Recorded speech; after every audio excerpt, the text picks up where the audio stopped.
Voilà,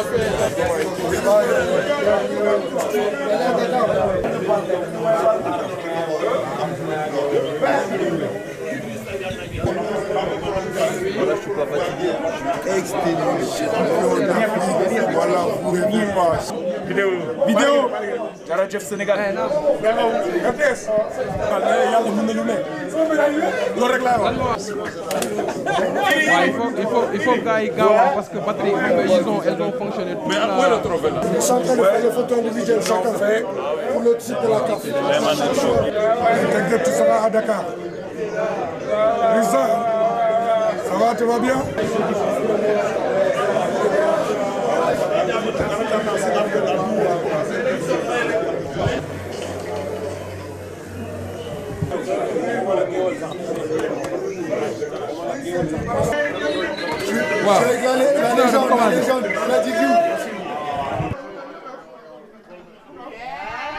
nee na nga Ndiak maa ngi lay nuyu di la fay comme ni nga ko gisee ñu ngi ci vestiaire u Lions yi fi mu toll nii nag c'est la joie joueurs yi kontaan nañ trop ñi ngi manifester xanaa ñu dem rek ci Sadio Mané mi nga xam ni mooy meilleur joueur u Coupe d'Afrique bi un joueur de classe mondiale une fierté pour le Sénégal c'est lui qui tire le penalty décisif qui donne le trophée continental enfin au Sénégal. Sadio, qu'est-ce que vous ressentez en ce moment?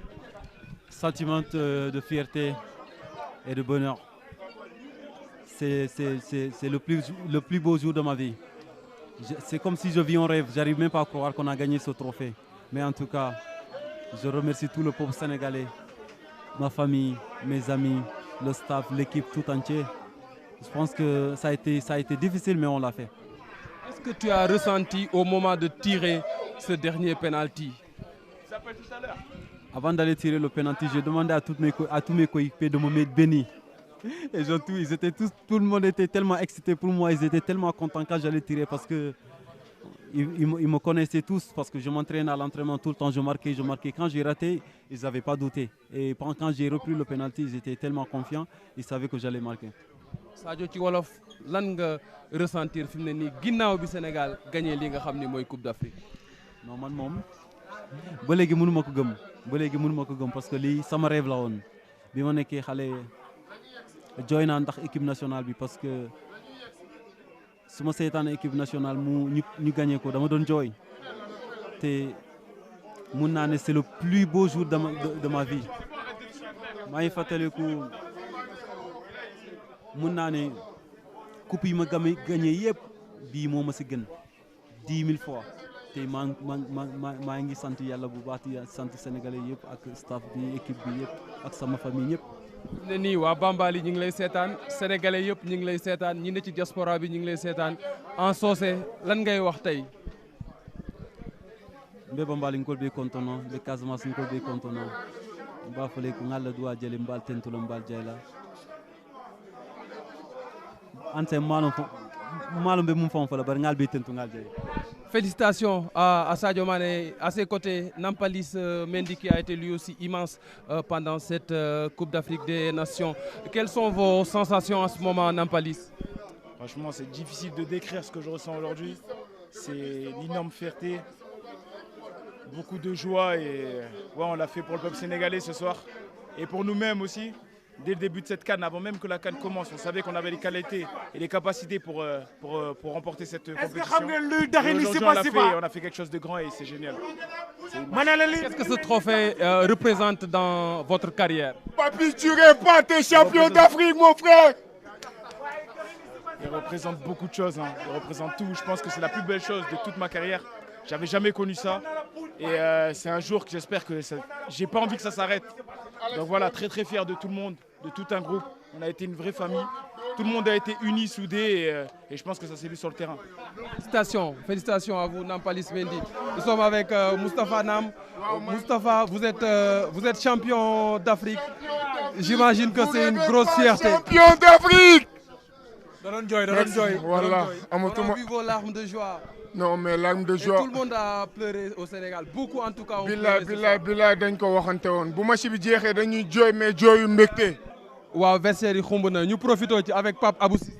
ça va grand naka bu neen def lu xew fii tey lu xew fii en mode policier. la xew fii tey Loum kaay bi yow kaay toog fi yow Loum champion d'Afrique mon frère. Voilà, Pape Abou Cissé qui met de l'ambiance. Il y a aussi Ablaye Seck et Famara Diédhiou, champion d'Afrique les gars. Très content, Ah oui.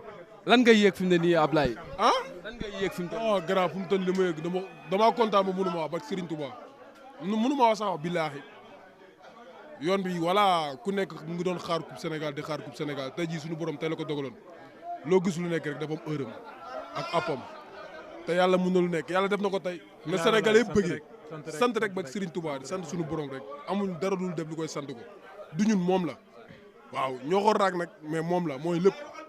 waaw yàlla ñu jig nag jig Sénégalais yëpp ñëpp nekk si jàmm zible ko si jàmm mu jeex si jàmm incha allah.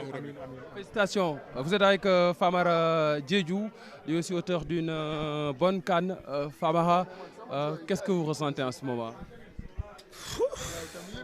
De la joie, du bonheur, tout. Donc voilà, depuis le début, nous on y croyait, quoi qu'il arrive, les critiques et tout. Nous depuis le début, voilà, on le croyait et on voulait cette CAN. Donc voilà, aujourd'hui on l'a fait, on peut être fier de nous, mais aussi le peuple sénégalais peut être fier de nous aussi. Voilà. On l'a fait, c'est pour eux, c'est pour nous et voilà, c'est gravé à jamais. Et cette victoire à qui particulièrement? Aux Lions qui sont partis, voilà, à mon défunt père aussi, à toute la famille, au peuple sénégalais. Comme vous avez pu le voir aussi, quand on a marqué nos buts, on a dédié ça à Pape Bouba Diop. Et je pense qu'à cause de lui aussi, on s'est donné à 1000%. Voilà, le plus important, c'est ça. Donc, on dédie aussi cette CAN à tout le peuple sénégalais, aux Gaïnés qui nous ont quittés et au peuple sénégalais. Wow. Félicitations les gars et l'ambiance qui continue. Bamba, nous sommes avec Bamba Dieng, lui aussi, qui est l'une des révélations de cette équipe du Sénégal, auteur d'une très bonne CAN. Bamba, lan nga yéeg à 21 ans tey nga nekk champion d'Afrique. waaw kontaan parce que lii rêve la woon si man depuis tout petit et que sénégalais yëpp li lañ dem xaar tamit tey def nañ ko donc dañuy sant yàlla bu baax a baax waaw di leen wax ne coupe bi ñoom ñoo ko moom waaw ñu xaar ñu suba daal ñu ngi ñëw incha allah. lan ngay wax waa Sénégal yi lay seetaan ak waa Diourbel yi nga xam ni tey ñoom ñëpp dañu mobiliser wu ngir Sénégal jël ndam li. waaw maa ngi wax waa Sénégal xam naa ni kontaan nañ parce que li lañ dem xaar sama dëkk Diourbel Pikine bàyyiwuma kenn maa ngi leen di ziyaare bu baax a baax. ñoom ñëpp waxal yow. di leen wax ne coupe bi ñoom ñoo ko moom. ak sama yaa booy moom laa dijjee coupe bi incha allah. Mamadou Loum Ndiaye en mode policier. Mamadou Loum Ndiaye les lunettes noires et le képi. Ouais. Qu'est-ce que vous ressentez vous en ce moment? Tout d'abord, on est content de gagner ce trophée. Tout d'abord, content de si nous gagné le trophée pour une première fois. Comme sama genre yi man ak bëri na fi ñu bëri seen première coupe d'Afrique ñu gagné ko. Ça fait plaisir wax dëgg yàlla moom di kontaan bu baax a baax di remercier tamit peuple sénégalais bi ndax lii ñoom ñoo ko moom. ñu ngi leen di tamit encourager pour ñu gën ñu dooleel gën ñu pousse incha allah yàlla di gën ñu may ñu napp. Merci et félicitations. On continue de recueillir des réactions. Pape Matar Sarr, c'est le Benjamin de cette équipe nationale. Pape Matar, félicitations. Tey bonne sensation nga am ginnaaw bi nga nekkee champion d'Afrique à 19 ans macha allah. Contentement rek parce que benn rêve la bu ma amoon depuis temps booy tu vois après voilà bien vrai que j'ai mais franchement contentement laa ci am boo xamante ne ni xaw ma sax nu ma koy waxee voilà en tout cas kontaan naa bu baax a baax quoi. Je vous laisse faire un coucou à votre papa Sidat Sarr, un ancien international aussi, et toutes les populations de Thiès qui vous ont soutenu. Merci beaucoup papa, merci pour tout ce que tu as fait de moi, merci beaucoup. Sama yaay aussi maa ngi koy bëgg bu baax a baax waa Thiès yëpp maa ngi leen di bëgg jaajëf waay. Nous sommes avec Habib Diallo, Habib bon attaquant qui a fait des entrées, qui a fait lui aussi une CAN intéressante.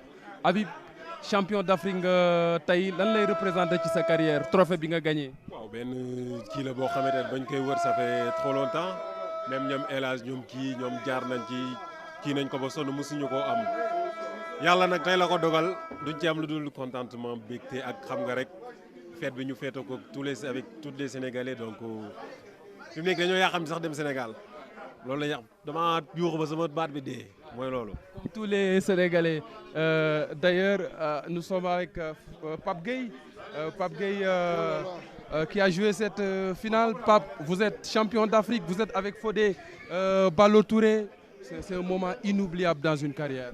Inoubliable, inoubliable. On a beaucoup travaillé. Voilà, on avait à cœur de ramener ce trophée au Sénégal. Le peuple sénégalais attendait ça depuis des années. Et voilà, grâce à Dieu, grâce à tous les Sénégalais, à nos coéquipiers, on l'a fait. On l'a fait. Merci. Voilà. J'imagine que vous avez reçu beaucoup d'appels, beaucoup de messages venant de la famille et des amis. Oui, exactement. La question à Fodé Ballo. Exactement. Oui, on a reçu beaucoup d'appels venant de la famille. Ça fait très plaisir. Et puis voilà, on est champion d'Afrique et on va jamais l'oublier. Hein. Rendez-vous à Dakar demain, Inch'Allah.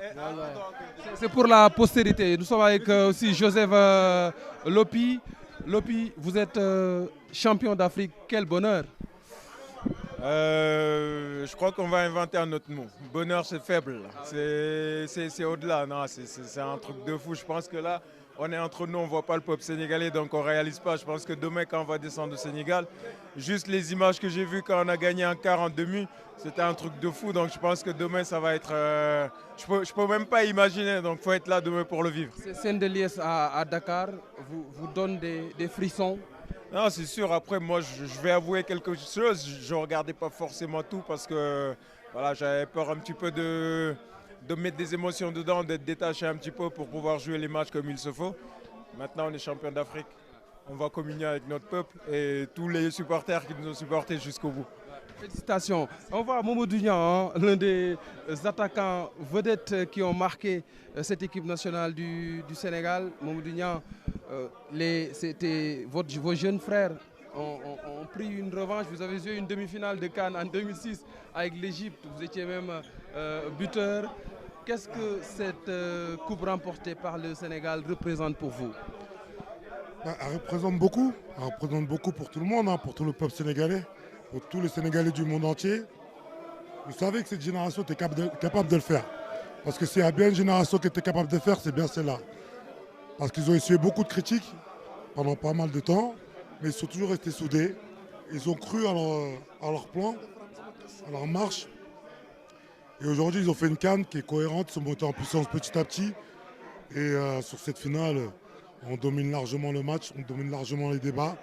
Ça s'est quand même terminé au tir au but. Heureusement qu'on a le meilleur gardien du monde chez nous, qui a arrêté un penalty. Et voilà, la coupe est enfin au Sénégal et l'étoile est enfin sur le maillot du Sénégal. Ah ouais, le Sénégal qui a sa première étoile sur le maillot. On va se rapprocher de Abdou Diallo. Je disais dans le direct que si Kalidou Koulibaly était le ministre de la Défense, Abdou Diallo est le ministre de l'Intérieur. Tous les deux assurent la sécurité. Qu'est-ce que vous ressentez en ce moment? Beaucoup de fierté. Franchement, on est venu pour quelque chose. On repart avec. On est fiers, on est heureux. On sait qu'on a rendu tout le peuple sénégalais, que ce soit à Dakar ou toute la diaspora fière. Et il n'y a rien de plus grand. Il n'y a rien de plus grand. Cette victoire à qui? Au Sénégal, c'est le Sénégal qui gagne. Nous qui sommes là, ceux qui sont devant la télé, tout le monde. Tout le monde, c'est à nous, c'est pour nous. Votre discours dans le vestiaire résonne encore. Hein. Je crois que c'était après le quart de finale, si je ne m'abuse. Abdou Diallo, un leader naturel qui est venu en mars 2021, mais qui a montré beaucoup d'envie. Comment vous expliquez cette combativité qu'on a vue sur la pelouse quand vous jouez? Parce que je ne suis pas venu pour rien. Je sais pourquoi je suis venu. C'était pour ça.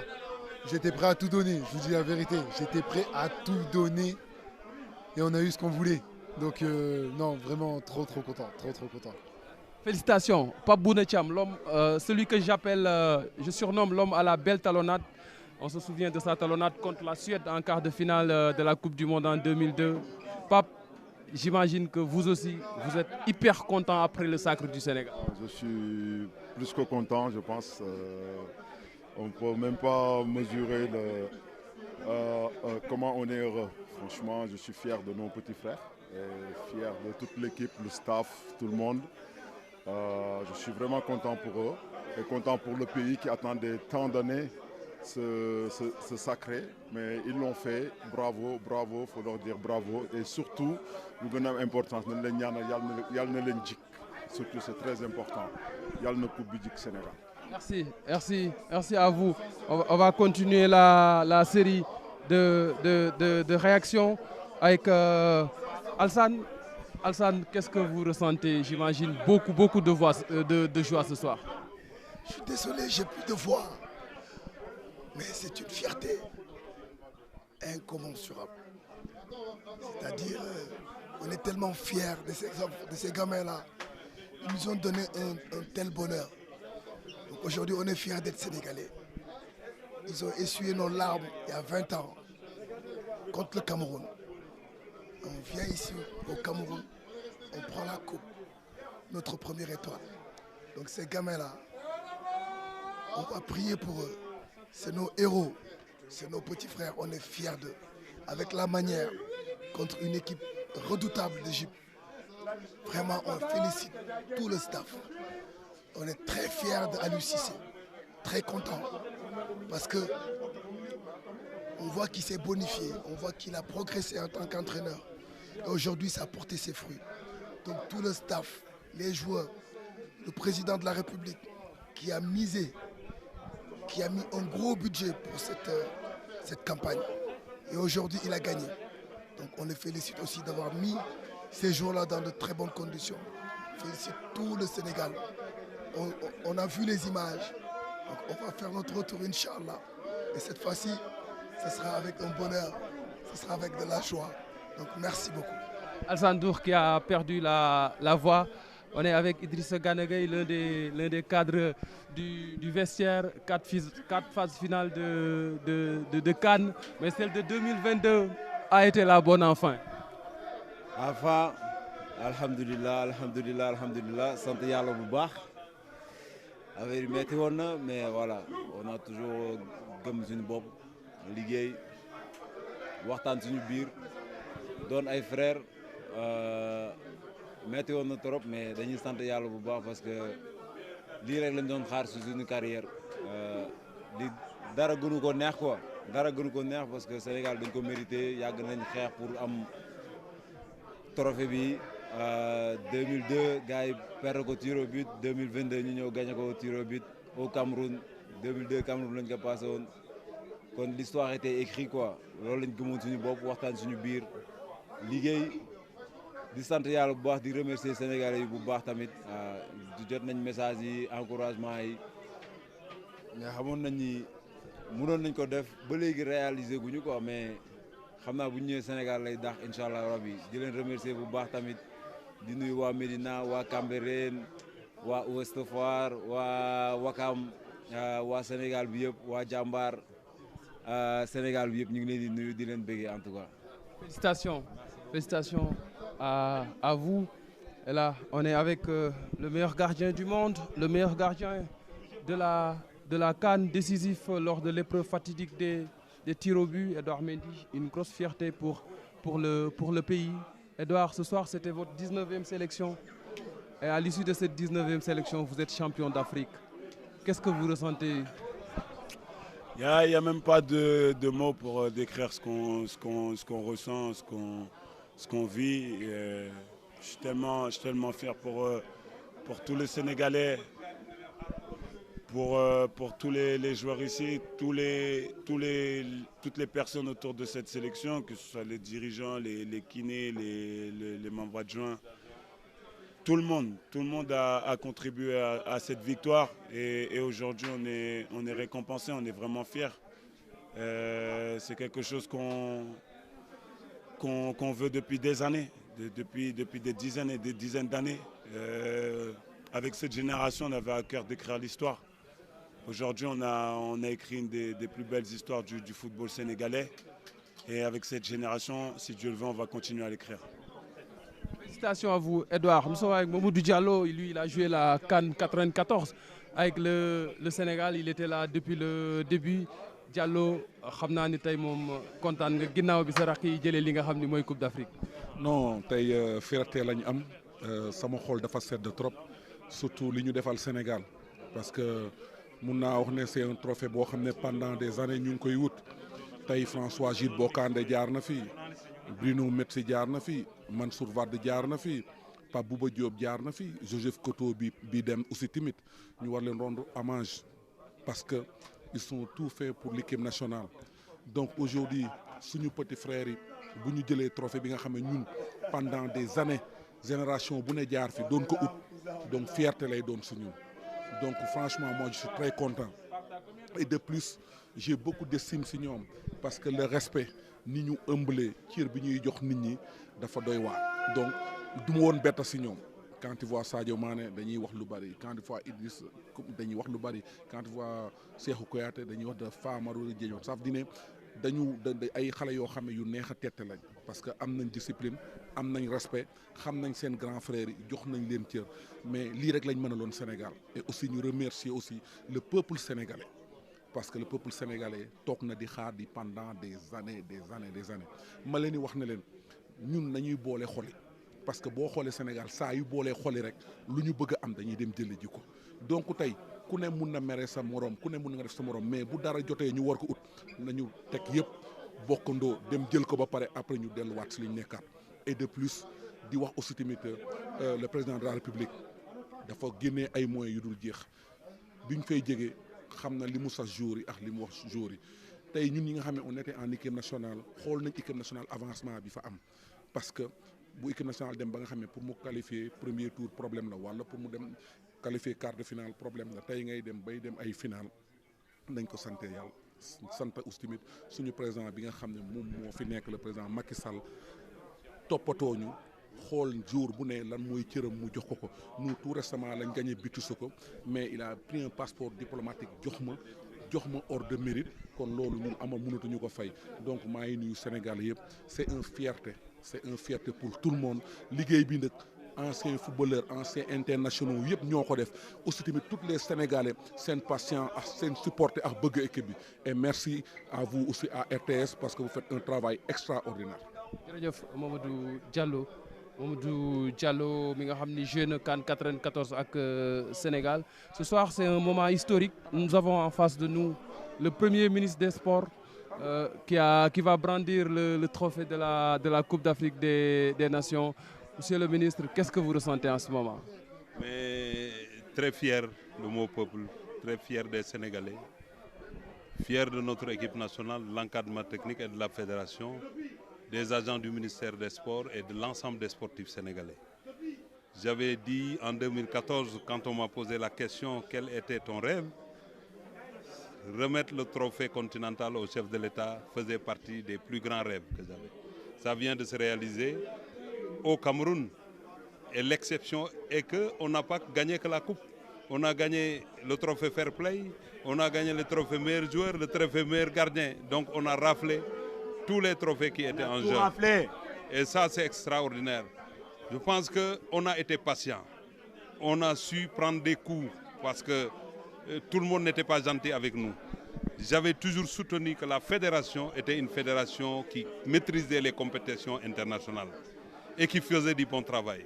On avait une grande équipe et un encadrement technique qui est satisfait à 100% parce que toutes les demandes de l'encadrement technique ont été satisfaites par la fédération et par l'État. Donc c'était normal qu'on rappelle tout le temps que notre objectif c'était gagner la coupe. Aujourd'hui on l'a fait et tout le monde est fier. Je remercie l'ensemble des participants à cette conquête qui n'était pas facile. Aujourd'hui, le Sénégal a connu quelque chose qu'elle n'a jamais connu, qu'elle a toujours cherché depuis 1960. Aujourd'hui, on y est arrivé. On va y rester, on va fêter, on va inaugurer le stade. Mais après ça, la conquête va continuer parce qu'on a une Coupe du Monde en face. Mais pour le moment, on ne parle pas de chantier. Il faut fêter, il faut jubiler. Et je regarde, grâce à Dieu, ce que j'ai fait tout juste après la fin du match avec le ministre Abdoulaye Sow, nous avons pris nos notes de prière, nous avons prié pour rendre grâce à Dieu. L'équipe rentre quand à Dakar? Mais l'équipe rentre demain. Normalement, on sera là-bas à 15h et on trouvera sur place le président Macky Sall, qui est le premier des Sénégalais et qui mérite de recevoir en terre sénégalaise ce trophée continental. Merci, monsieur le ministre. Félicitations. Nous sommes avec Abdoulaye Seydou Sow aussi, l'homme des missions avancées qui a parcouru toute l'Afrique pour que l'équipe soit dans de bonnes conditions. Enfin, le jour de gloire est arrivé. Comment vous avez vécu la finale, monsieur le ministre? Bon, mais avec beaucoup d'émotion, avec beaucoup de plaisir. Mais c'est la victoire du peuple sénégalais, comme l'a dit le ministre Matarba. Peuple sénégalais uni derrière son chef, le président Macky Sall, qui sans faire beaucoup de bruit, sans faire de l'ostentation, a soutenu l'équipe de la manière la plus forte dans les moments les plus difficiles. Dans les moments les plus difficiles, nous avons senti le président à nos côtés. Et c'est aujourd'hui parce que l'équipe est forte. Et elle l'a montré sur le terrain. Je pense que c'est la victoire du Sénégal. Maintenant, nous sommes sur le toit de l'Afrique. Il faut maintenant s'y maintenir. Et je crois que dans l'unité, nous pourrons soulever les montagnes. Félicitations, félicitations. Jean-Pierre, on va rester avec cette belle ambiance. Et là, on va...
Ouais.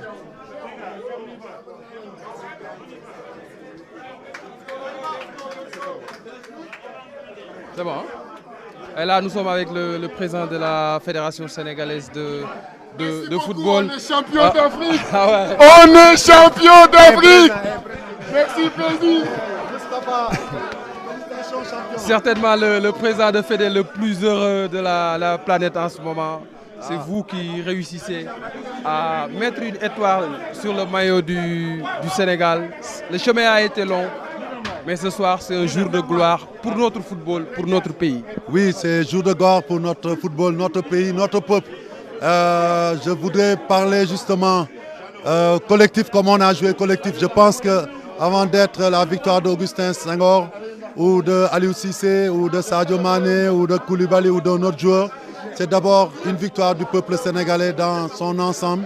Et c'est pour nous des moments inoubliables, parce que je pense que l'histoire des grands pays s'écrivent ainsi, dans l'abnégation, dans la résilience.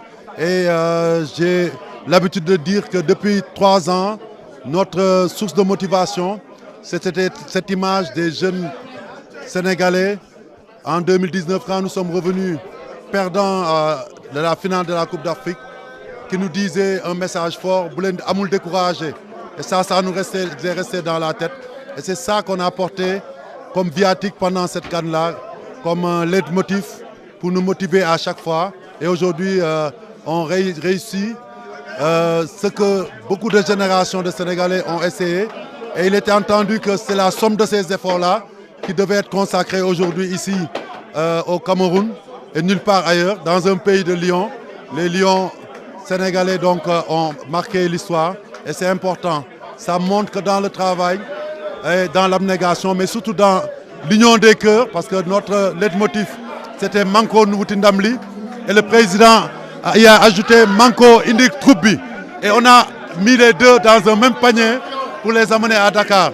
Le président Macky Sall a demandé sa coupe, il l'a. Et nous, on avait dit aux Sénégalais, nous manquons, Ndamli ñëw, Ndamli ñëw na. Donc, lolu buñ ko mësa wacc, il faudra jamais qu'on change cette démarche-là. Tant que les Sénégalais seront unis, dans le sport comme ailleurs, je suis sûr que nous aurons ce résultat magnifique. Et au bout de l'extrême effort, comme on l'a vu aujourd'hui, au bout des prolongations, au bout des tirs au but, tout le monde pensait l'Égypte imbattable dans cette CAN au tir au but. Mais nos Lions, nos Gaïndés l'ont fait. Et bravo à tout le monde. Comment vous avez vécu ces tirs au but en tribune? Je vais vous étonner. Hein. Donc, j'étais avec le ministre Matarba d'ailleurs. Je les ai vécus avec beaucoup de sérénité. Je me disais que cette fois-ci, ça ne pouvait pas ne pas passer. Même si c'était au dernier tir au but, comme ça s'est passé, ça devait l'être.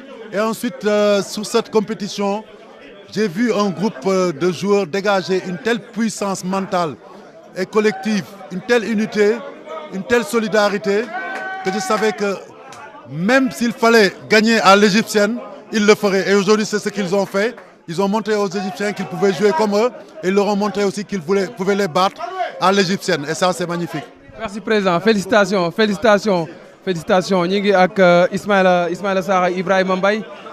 Ismaïla Sarr et Ibrahima Mbaye, champion d'Afrique. Ibrahima, un mot, vous êtes champion d'Afrique. Qu'est-ce que vous avez ressenti? Alhamdulillah. Champion. Victoire bi ak trophée bi. Kan leen koy? Kan nga koy déjee? Non ñëpp Sénégal peuple bi yëpp. Waaw billaay peuple bi yëpp. Lu waay def ñu leen wax ñoom suba rendez-vous inchallah. Du yomb. Dara du yomb inchallah. Félicitations hein. Félicitations Saliou Ciss ñu nekk ak Saliou mu def Coupe d'Afrique bu mucc ayib. Saliou tey nan nga dundee Sakuru Sénégal. sant yàlla rek alhamdulilah Sénégalais yëpp li leen bëggoon li leen doon ñaan yàlla te moo nekkoon objectif bi c'est atteint aujourd'hui. On va beaucoup en profiter, on va bien en profiter. Encore di wax Sénégal jërëjëf ñaan yi agsi na. Voilà instant bi daal xol yi dafa fees xam nga looy wax sax mais en tout cas félicitations à tout le peuple sénégalais. Diaspora beeg ñëpp félicitations à vous. Félicitations, félicitations. Nous sommes avec Bouna Sarr qui a été très immense pendant cette CAN. Très costaud, de très belles prestations. Bouna, vous êtes champion d'Afrique avec le Sénégal. Qu'est-ce que ce trophée représente pour vous? Franchement, c'est un sentiment indescriptible. Voilà, pour ma première Coupe d'Afrique des Nations, on l'a remportée. Franchement, c'est une très grosse fierté, c'est un très gros honneur. Surtout que c'est la première fois pour le peuple sénégalais. Comme on dit, à jamais les premiers. Et je suis vraiment très heureux de faire partie de cette histoire. D'où vient votre motivation? On vous a vu engagé pendant tous les matchs. Vous avez joué avec beaucoup d'envie, avec beaucoup de fierté. Comment vous l'expliquez? Écoutez, c'est dans ma nature, voilà, me donner à fond. C'est pas donné à tout le monde de pouvoir représenter son pays d'origine. Donc j'avais vraiment à cœur de faire le maximum pour aider le Sénégal à remporter cette première CAN qui leur a fui il y a 2 années en arrière. Donc je suis vraiment très heureux d'inscrire ça dans mon palmarès. J'imagine que les coéquipiers du Bayern de Munich vous ont déjà appelé pour vous féliciter. Oui, j'ai reçu beaucoup de messages de mes coéquipiers. Ça fait vraiment plaisir. Donc voilà, je suis vraiment très heureux. Félicitations, félicitations à Bouna. On est avec le double ballon d'or africain, El Hadj Ousseynou Diouf. El Hadj, vos petits frères ont enfin réalisé cet exploit qu'on attendait depuis 1965. Là, vous êtes tout heureux de voir le Sénégal être enfin sacré champion d'Afrique. Je félicite mes petits frères d'abord parce que tey jour bi ñoom ñoo ko moom maa ngi leen di féliciter et xam naa tamit lan la ñu daj pour arriver au bout parce que j'étais tout le temps à l'entraînement avec eux, à l'hôtel, un peu partout. J'ai voyagé depuis plus de 2 ans maintenant. Je suis avec eux, je voyage avec eux, je participe à l'entraînement avec eux. C'est des jeunes qui pensaient qu'à ça, qui voulaient faire plaisir à leurs parents, à leur peuple. Et je les remercie du fond du cœur. Et je ne peux pas ne pas avoir aussi une petite pensée à Bruno Metsu, à Jules-François Bocandé, à Bruno Metsu, à Jules-François Bocandé, à Pape Bouba Diop, à Mawadou Wade, à tous ces gens-là aujourd'hui qui sont plus là. Et c'est important de penser à eux. C'est important de penser à eux et je crois que cette victoire aujourd'hui, c'est la victoire du peuple sénégalais qui a attendu pendant tant d'années. Et ce qui est beau, c'est que là où on l'a pris, au Cameroun, qui nous a tant fait pleurer, et aujourd'hui, on est sacré champion chez eux. Et aujourd'hui, on a battu l'Égypte, qui est 7 fois champion. Pour moi, je le dis aux petits, cette étoile-là, ce n'est pas seulement notre première étoile, mais on a 7 étoiles. Vous pouvez être fiers de vous et continuer à travailler. Et il y a des échéances qui vont venir et Inch'Allah, on va les surpasser ensemble. Ouais, nous sommes avec le ministre de la Défense, Kalidou Koulibaly, immense tout au long de la Coupe d'Afrique des Nations. Kalidou, qu'est-ce que ce trophée représente dans votre carrière de footballeur? Il représente beaucoup. On savait qu'on voulait rêver grand. On l'a fait, alhamdoulilah. On n'a pas trop dit ce qu'on voulait, mais depuis Dakar, on savait qu'on voulait gagner cette CAN-là. On savait que ça allait être difficile. Avec la CAN 2019, on savait les désillusions qu'on avait eues. Mais aujourd'hui, on peut être que heureux parce que les 16 millions de Sénégalais qui étaient derrière nous, j'ai toujours demandé d'être derrière nous. Et aujourd'hui, ils le sont derrière nous et ça me fait très plaisir. C'est pour ça, c'est pour eux le titre. Et on peut dire juste alhamdoulilah, Dieu est grand. Les coéquipiers de Naples ont déjà appelé pour vous féliciter? Oui, j'ai reçu beaucoup de messages. J'ai du mal à répondre à tout le monde, mais en tout cas, c'est avec le cœur. Je suis très content, je suis très heureux aujourd'hui. C'était, comme je vous ai dit, le match le plus important de ma vie. Alhamdoulilah, on l'a gagné. On a fait l'histoire du Sénégal. Maintenant, on peut seulement savourer. Félicitations à Kalidou Koulibaly, surnommé le ministre de la Défense. Nous sommes avec grand Cheikh Seck. Cheikh nga xam ni légende la ci football Sénégal. Cheikh, tey Sénégal nekk na champion d'Afrique, lan nga yëg tey? Mais yëg-yëg bi kay mënuma ko sax qualifier vraiment parce que ñun lu ñu yàggut la aw moon chance am que bi may football wax dëgg yàlla mais am na xale yi defal nañu ko en tant que dirigeant vraiment lu ñuy sant yàlla la. Bon, c'est vrai que peut-être ñu ngi ko doon xaar lu yàgg waroon nañ ko mën a am bu yàgg mais léegi la ko yàlla dogal. Bon, l'essentiel aussi lu ñu yaakaar mooy suñu jéem a toog le plus longtemps possible si kaw parce que gagné ko tamit demaat suuf. Je crois qu'il faut ñu confirmer suñu statut déjà de première équipe africaine et puis bon encore faisant déjà prochaine étape bii di ñëw qualification coupe du monde la dinañ ko teg suñu gannaaw. C'est vrai qu'on va fêter ça dinañ ko fêter tey ak suba mais après bu ñuy génne si xalaat Égypte coupe du monde bi te boobu de si day métti du yóbbu. Félicitations, président. Félicitations. C'était donc les réactions dans le vestiaire. Le vestiaire qui s'est vidé après des heures de célébration. Le Sénégal qui est enfin sacré champion d'Afrique. Vous imaginez notre bonheur ici à Yaoundé. Nous sommes tous ivres de joie. Et on imagine déjà les scènes de liesse au Sénégal. Nous n'avons pas encore vu les images. Mais c'est sûr et certain qu'aujourd'hui, le bonheur national brut est au maximum. Bonne soirée à tous.